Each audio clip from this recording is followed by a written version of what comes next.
Picture the scene. In the airy four-story atrium of the Kelly Engineering Center at Oregon State, a space usually filled with students studying and sipping coffee has been turned into a 6-foot-wide racetrack. A miniature car circles the track as intent students follow its progress. It looks like fun, but their grades are on the line. Today is the final event in the F110 autonomous racing class. Instead of a written final, it's basically a race. It's a race against time where the teams get to see which autonomous car can go around the track fastest. That's Houssam Abbas, assistant professor of electrical and computer engineering. His research and teaching are focused on the safety and reliability of autonomous systems, which is the topic of our podcast today. This is the final episode in our season on robotics and AI. And me, I'm your host, Rachel Robertson.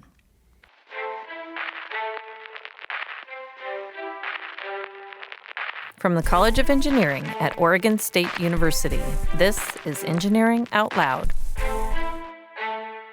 You can actually see what this race looks like if you check out the video listed in the bonus content for this episode at engineeringoutloud.oregonstate.edu. The appeal of tiny race cars zipping around a track is undeniable. I'm not a car person, and even I have to admit, it's pretty fun. But Houssam will tell you these are not toys. And the thing to know about this race is that it's not about who has the most souped-up car. It's about who has the best algorithms. The objective behind the class is to introduce the students to the field of autonomous driving, of autonomous vehicles, but really using that as a way to introduce them to the perception, planning, and control stack, to fundamental algorithms in perceiving the world, fundamental algorithms in planning your path in the world, and fundamental algorithms for controlling your robot to execute that path that you planned. And while the miniature cars are a good way to motivate the students to learn, it is also a serious platform to do research. As the reality of self-driving vehicles gets closer, rigorous testing becomes critical. But the price to do this on a full-scale car is beyond what most researchers can pay. A base model can cost over $300,000. Houssam says one loaded with everything he would need for his research would set him back about $700,000. Then there is safety.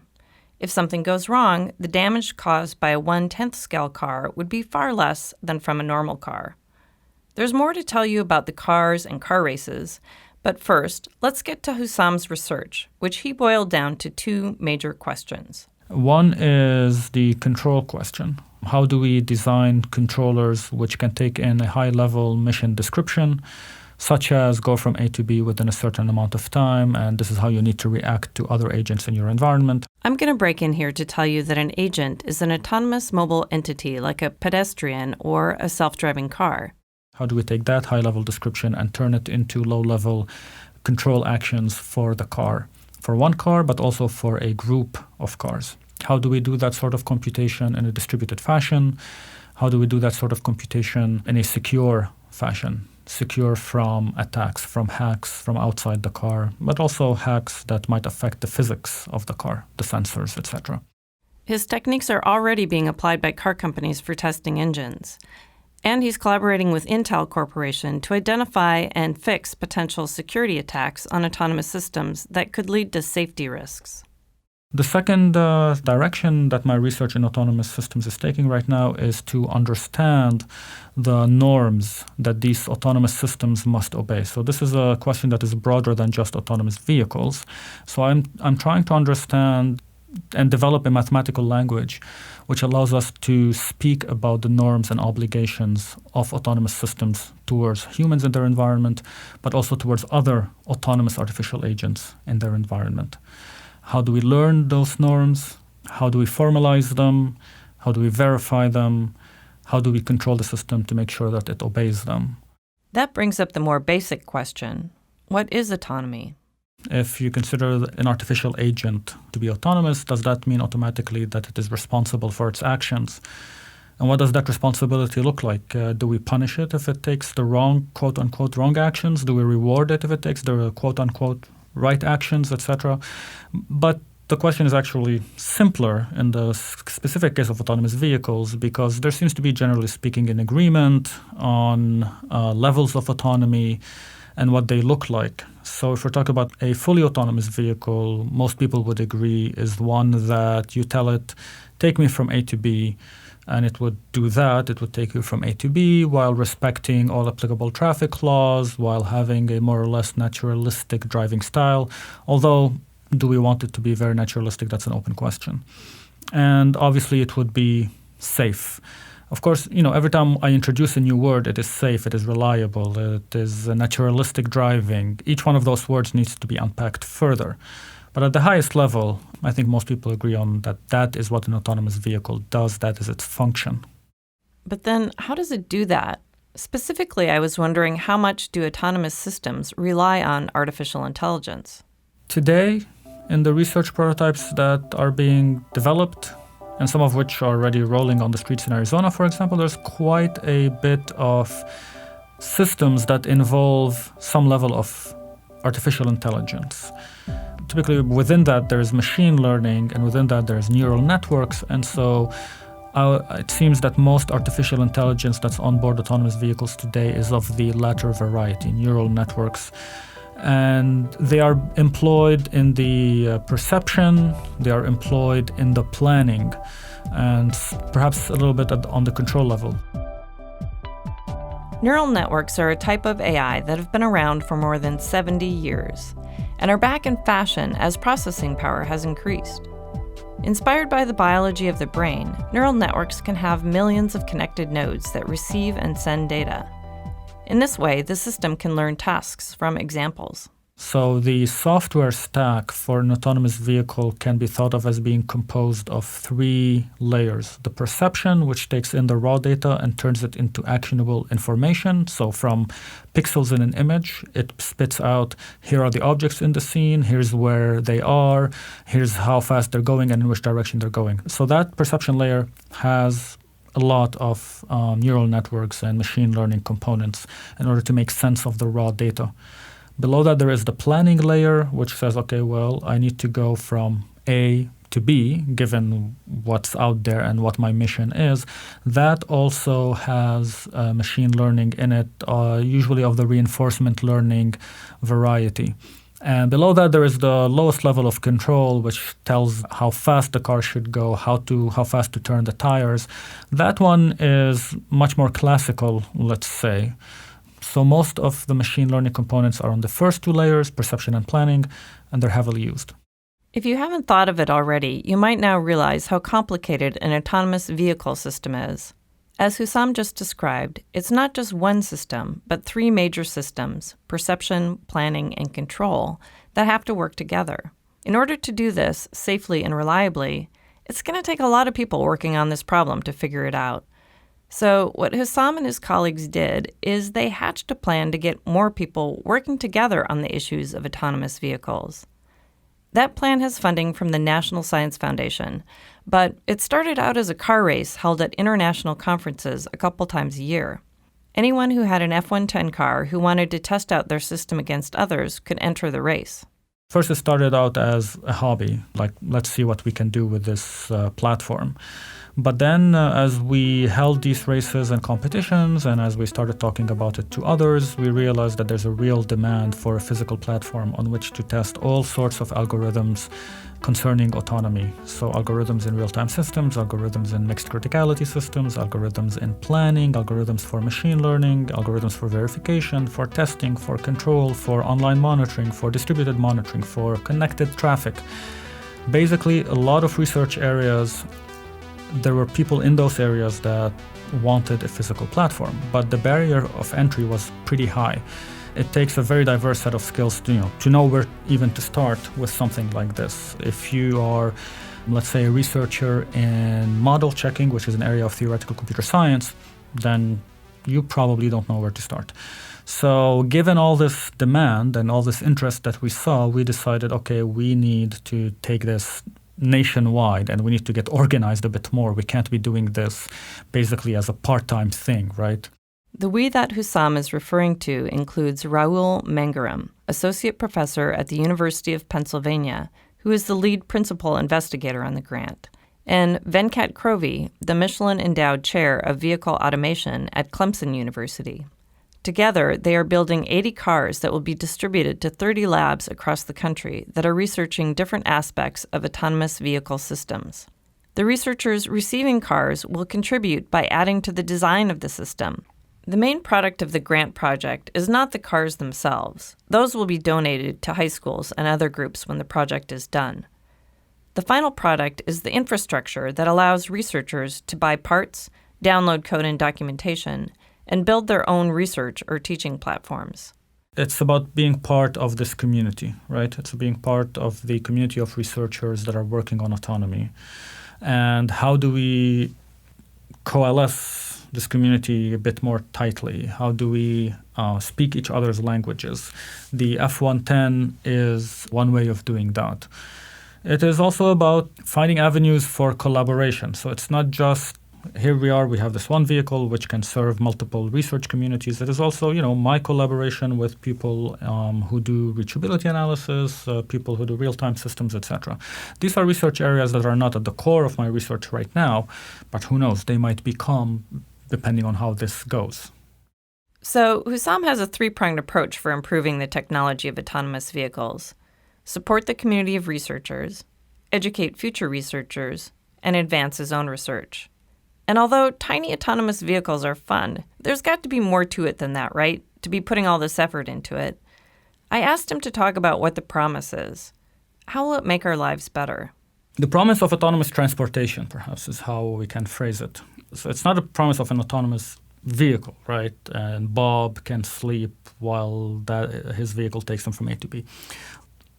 If you imagine some road network where all the vehicles are autonomous, then that traffic system will be safer than a traffic system that is all human-driven.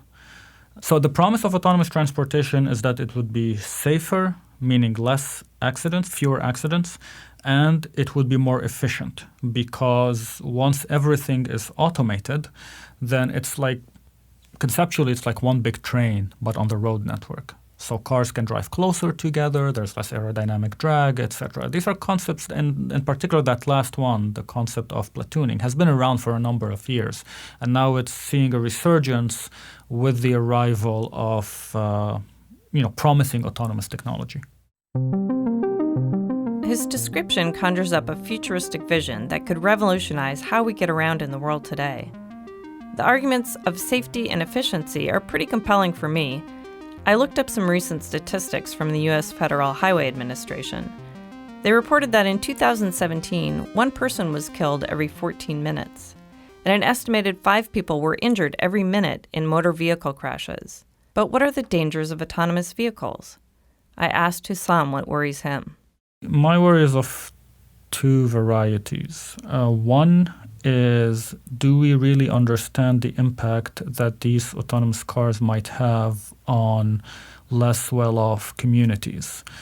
Because as these cars come to be perceived as being safer and more affordable within a certain bracket of affordability, then that might mean a greater reliance on individual modes of transport if we just follow the same old way of doing things, which means public transportation is funded even less. So that's one example of the impacts of autonomous vehicles that really needs to be studied carefully, and it is a technical question. It is also a political and policy question. The second concern is about ensuring the safety of these cars. Do we understand the behavior of these robots, of these autonomous robots? To what degree do we understand it? To how well can we guarantee that they are going to function correctly? How well do we understand what correctness looks like for a car without a human in the loop? Those are the sorts of questions that I study. It's going to take a while to figure that out, but Houssam predicts in 10 years we are likely to have some kind of autonomous transportation that can operate in simple environments. We've been focusing on cars in this episode, but what about self-driving planes? It's a real possibility for our future.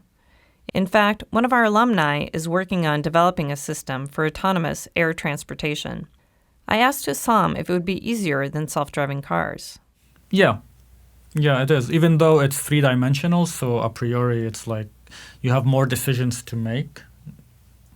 But there are less obstacles, right?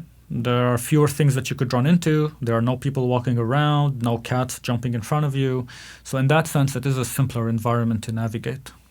As I mentioned, one of our alumni is working on this. His name is Robert Rose, and he actually has 3 degrees from Oregon State, a bachelor's in computer science and a bachelor's and master's in electrical and computer engineering.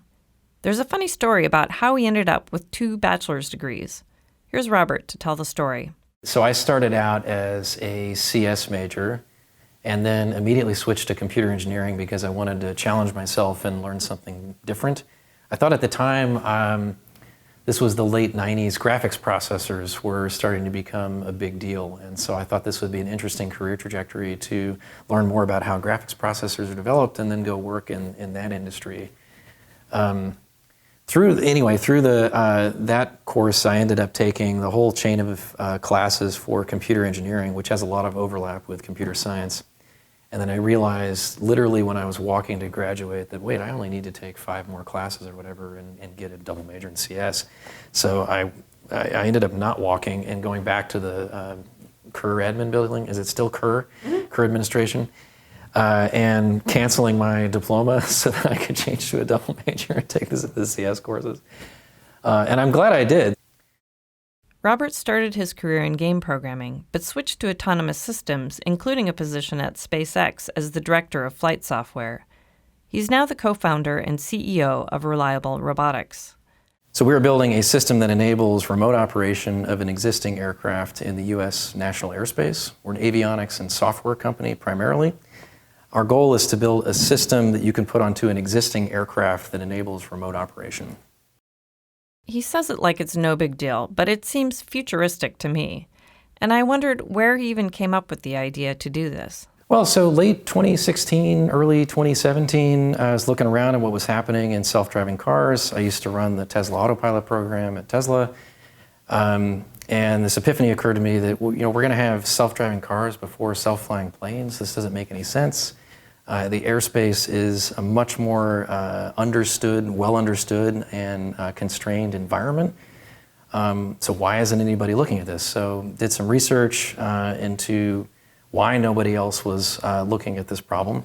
And I couldn't find answers that were satisfactory. And it almost seemed like we were stumbling upon this area that no one else was thinking about yet. You can automate existing aircraft. Robert says there are a couple reasons why we might want self-driving planes. One is the number of new pilots is not keeping up with the number of pilots who are retiring. The FAA data for 2018 shows a 6.5% drop in licensed commercial pilots over the last 10 years. But also, similar to cars, safety is a concern. And Robert had an idea for how to make improvements to current aviation systems. In many cases, when you read these accident reports, the automation on board recognized that there was a problem instantaneously. So we were asking this question, well, why didn't the automation just respond to it? The answer is kind of 2 parts. One, there's an expectation in the industry already that you have a human being sitting there monitoring this system. So if you've got the human sitting there, why not just use them? So you end up developing a fault management strategy that has the human being as the last link in the chain. So the automation can recognize the fault and alert the human operator, and then the human operator can then intervene. In order for the fault management system to also respond, we call this fault detection, isolation, and recovery. In order to recover from the event, you need to prove that that recovery will not in itself result in a catastrophic situation. So that means adding additional levels of redundancy to the system. So anyway, looking back in early 2017 when we were researching this problem, we thought, well, nobody else is looking at this currently, and we actually have the experience. I also ran flight software at SpaceX, and at SpaceX we developed a 2 fault-tolerant spacecraft that went to the International Space Station.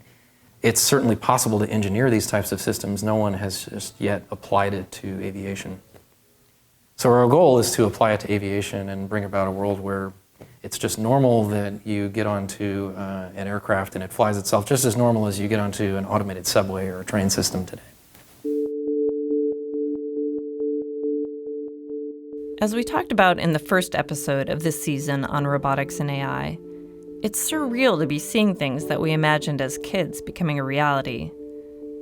Both Robert and Houssam envision a future that is safer than our world today. It is a worthy goal in the face of the tragedy and trauma of human-caused accidents that have touched many of us.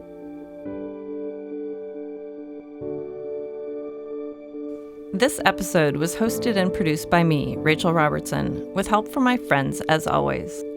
I want to mention the whole team of Engineering Out Loud, who have pulled out their best efforts for this season. Jens Odegaard is the executive director and host. I'm the creative and technical director. Steve Franzel is the senior producer and host. Keith Hautala is a producer and host. Owen Perry is a producer and host. And Chris Palmer is a new producer and host this season. Behind the scenes, Johanna Carson and Gail Samita do visuals and marketing. Molly Ayton is our student audio editor, and Jack Forkey does the artwork and graphic design. Nice work, everyone.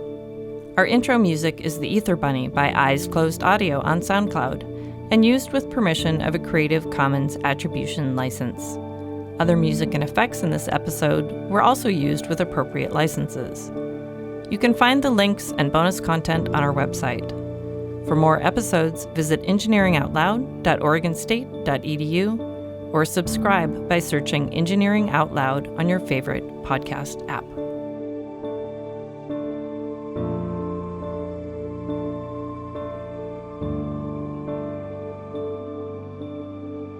Do I need to redo any of that? No. Blah, blah, blah? No, I think you're good. Okay.